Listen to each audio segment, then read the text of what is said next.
अबब! 3 किलोचा शरद मँगो माढ्यातील शेतकऱ्याची कमाल.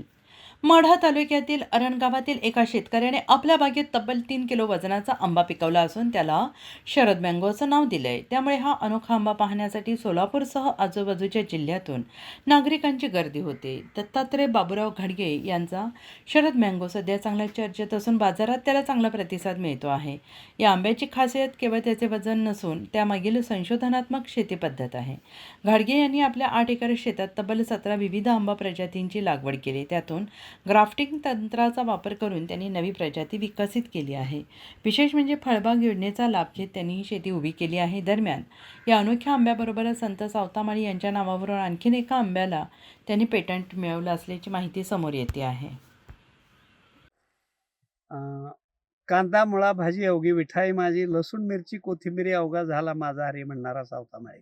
सगळ्या संतांनी नामात देव सांगितलाय, ह्या संतांनी कामात देव सांगितलाय. सगळे संत पंढरपूरला गेले, जगाचा पोशिंदा पांडुरंग सावतामाळ्यांना भेटायला आले. त्यांच्याच ह्या पावनभूमीमध्ये अरण तीर्थक्षेत्रात आमची ही सावता महाराज आंबा बाग या नावानं 8.5 एकरमध्ये आपली ही बाग आहे. 18 व्हरायटी आपल्या या बागेत आहेत. 11,000 झाडं आंब्याची आहेत.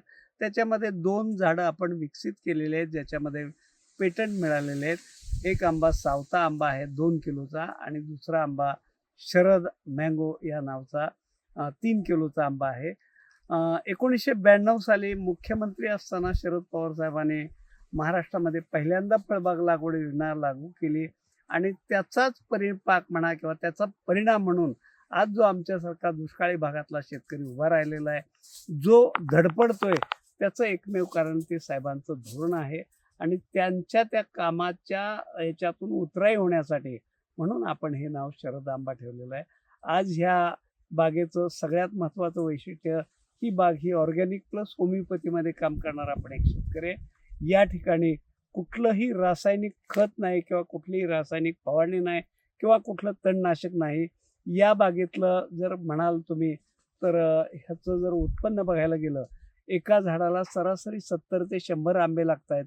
70 गुणिले 3 किलो आंबा म्हणलं तरी 210 किलो त्याचं एका झाडाचं वजन होतं आहे आणि 100 रुपये किलो, आम्ही 250-200 रुपये किलोनं आपला आंबा जातो कारण हा आंबा रेसिड्यू फ्री आहे. तशा टेस्ट आपण कर्नाटक ॲग्रिकल्चर युनिव्हर्सिटी रायचूरकडनं घेतलेल्या आहेत. 110 टेस्ट झाल्या. 110 टेस्ट रेसिड्यू फ्री येणारा मी पहिला शेतकरी आहे आणि त्यामुळं ह्या आंब्याला मार्केटमध्ये म्हणजे आम्ही पहिल्यांदा हा प्रयोग केला की शेतकरी ते ग्राहक मध्ये व्यापारी कुठलाही नाही. त्यामुळं आपला हा जो माल आहे तो सरळ ग्राहकांच्या पदरात पडतोय आणि 4 जास्तीचे पैसे आपल्या खिशात पडतायत. समजा आम्ही 100 रुपये किलोनं जरी हा आंबा दिला तरी एका झाडाचं उत्पन्न सरासरी 20,000 रुपये येतं आहे आणि एका एकरात आम्ही बाजूला बाकी आमचं केशरचे 1200 झाडं लावलीत. आपण एका एकरात 700 झाडं लावली तरी एकूण उत्पन्न 1,40,00,000 पुढं जात आहे.